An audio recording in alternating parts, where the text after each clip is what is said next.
Terima kasih sudah menonton video ini. Kalian yang klik, kalian bisa bersahabat dengan saya di channel ini, sebuah channel yang berbagi seputar pengetahuan tentang YouTube. Saya membahasnya berdasarkan pengalaman dan penerapan dari beberapa channel yang saya miliki. Oke sobat, kali ini saya akan bahas soal algoritma tetap. Tapi ini berkaitan dengan rekomendasi. Bagaimana konten kita bisa direkomendasikan oleh pihak YouTube, dan ini merupakan impian bagi para YouTuber. Kenapa? Karena ketika konten kita sudah direkomendasikan oleh YouTube, berarti menandakan bahwa ada peluang besar konten kita bisa ditonton oleh banyak orang, banyak pengguna yang menggunakan di YouTube ya. Sebenarnya ada sumber trafik, 3 sumber trafik yang menurut saya ini bagus ya. Kalian bisa tinggal lihat di analisa di YouTube Studio kalian masing-masing, seberapa tinggi sumber trafik yang bagus di channel kalian. Menurut saya ada 3, ada di fitur jelajah, ada penelusuran YouTube, dan rekomendasi video. Tetapi rekomendasi video ini menurut saya yang paling tertinggi, karena ketika rekomendasi ini sudah tinggi, menandakan mau buat konten apa saja kalian, yang penting topiknya sesuai dengan channel kalian, sistem YouTube sudah bekerja. Jadi setiap kali kalian upload konten terbaru, pasti akan langsung disodorkan kepada calon-calon penonton yang menggunakan beranda YouTube. Itu meskipun juga ada penelusuran YouTube itu berdasarkan kata kunci, ada fitur jelajah juga yang penting jangan sampai eksternal ya sobat. Jadi eksternal itu bisa dari kita sering share link kita di media sosial, kayak di WhatsApp, kayak di Facebook, dan yang lainnya. Sebenarnya nggak apa-apa, tapi jangan keseringan, karena yang kita inginkan adalah algoritma YouTube itu bekerja dengan baik. Oke sobat, kali ini saya bahas algoritma ini karena ada pertanyaan yang menurut saya ini berkaitan dengan soal algoritma, yakni pertanyaan yang muncul di komentar video saya yang sebelumnya, sebelum video ini. Mereka menanyakan bagaimana ketika saya mau mengubah konten di channel saya, apakah saya harus menghapus video-video saya yang sebelumnya yang tidak setema dengan rencana yang akan saya buat konten baru. Nah, ini pertanyaan bagus, dan biasanya ini terjadi kepada banyak kreator, karena kadang mereka ikut-ikutan membuat konten. Jadi saya mau buat konten ini karena biasanya pengunjungnya banyak, tetapi dia tidak punya keahlian di wilayah itu. Jadinya dalam perjalanannya pasti terpaksa berat dalam memproses sebuah konten, membangun idenya, jadi sangat sulit. Dihapus atau tidak? Nah, ini pertanyaannya kan. Menurut saya dihapus atau tidak itu tidak berpengaruh sobat. Selama konten kalian sebelumnya itu tidak mendapat teguran atau peringatan dari pihak YouTube, tidak melanggar pedoman komunitas, tidak melanggar kebijakan YouTube, apalagi yang sudah monetisasi tidak melanggar peraturan pedoman monetisasi, jadi nggak usah dihapus. Karena dihapus atau tidak itu tidak ada pengaruhnya. Yang penting itu, kalau konten sebelumnya itu berpotensi untuk dapat pelanggaran, sebaiknya dihapus. Karena kan para YouTuber itu didorong oleh pihak YouTube itu untuk taat kepada pedoman mereka. Jadi kita ini kan pengguna ya, pengguna, tapi wilayah kita sebagai konten kreator ya.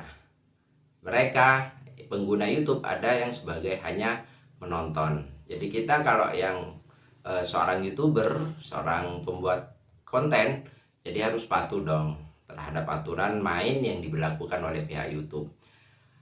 Kalau dihapus, resikonya ini yang saya mau bahas.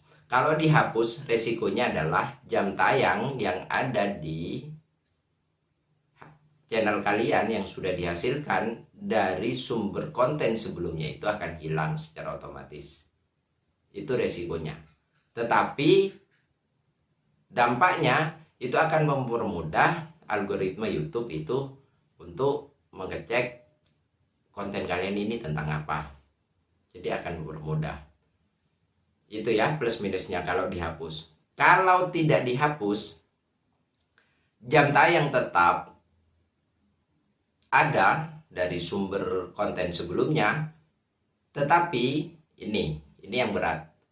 Kalau konten kalian dari tema yang pertama itu dengan yang mau digarap ke tema kedua itu sangat jauh berbeda. Misalnya begini sobat, jadi misalnya ini pertamanya nih konten tentang musik, pindah kepada konten memasak, ini kan jauh ya, kecuali sama-sama satu topik tapi idenya beda. Misalnya ini tetap konten musik, yang awalnya bahas musik dangdut, ini bahas musik pop misalnya, ini kan masih berkaitan.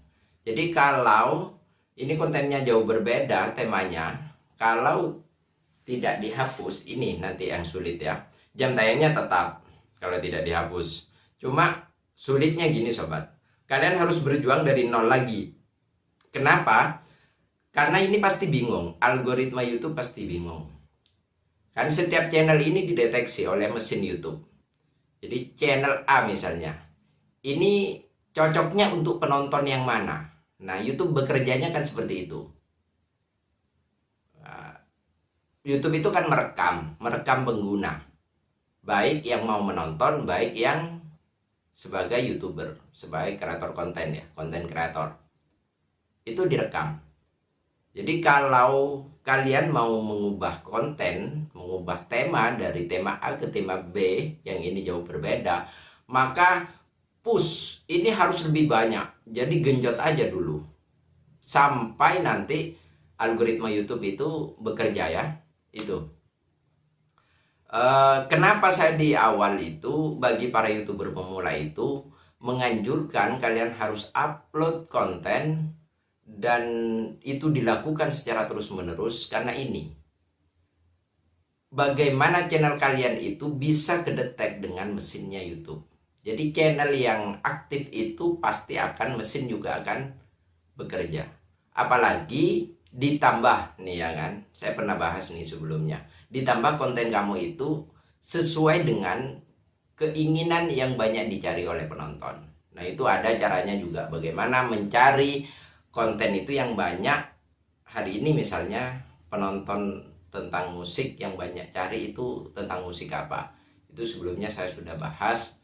Nah tinggal kalian juga tonton ya, saya tidak perlu bahas di video ini karena saya ingin menjawab ini soal rekomendasi algoritma.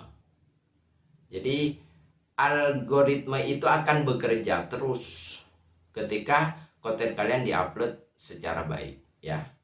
Jadi itu ya, kalau mau mengubah konten di channel kalian, sebenarnya menurut saya jangan dihapus. Cuma kita harus bekerja keras bagaimana konten yang baru yang akan dibuat di channel kalian itu diperbanyak, mendominasi lagi. Jadi jangan sampai hanya mau mengubah konten, misalnya dari memancing ke memasak ya.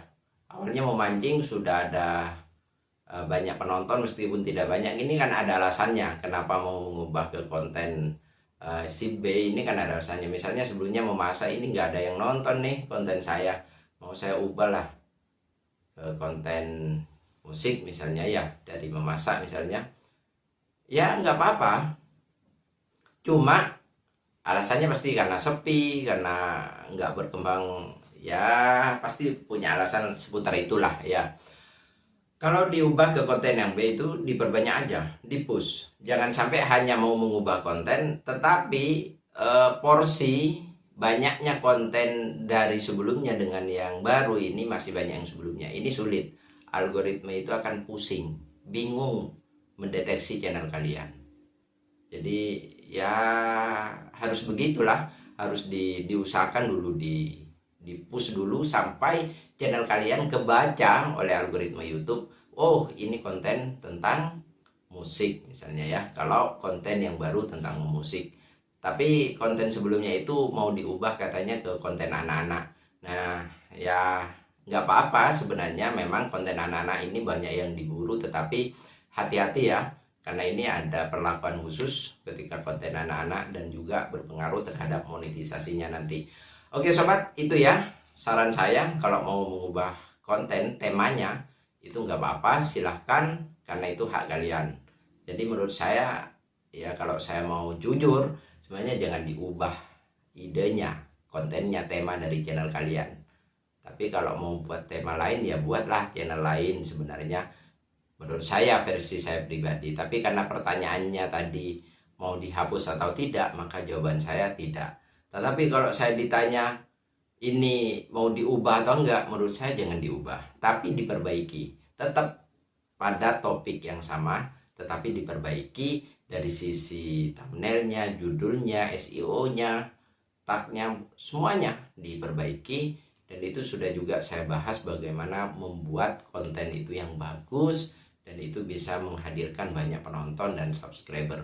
Terima kasih sobat sudah bisa bersama di video ini, di pembahasan kali ini. Semoga kalian para YouTuber pemula tetap semangat untuk membuat konten. Ingat pesan saya, jangan berpikir uang dulu, tapi perbaiki channel kalian, lakukan trik-trik yang sudah banyak disampaikan oleh para YouTuber senior. Jadi dicoba aja, karena eksperimen itu penting. Yang penting mencoba itu jangan sampai melanggar apa peraturan yang diberlakukan oleh pihak YouTube. Itu ya sobat ya, bisa belajar dari channel ini, dari channel yang lain, silahkan. Oke, sampai jumpa di video selanjutnya. Terima kasih sudah bersama. Salam.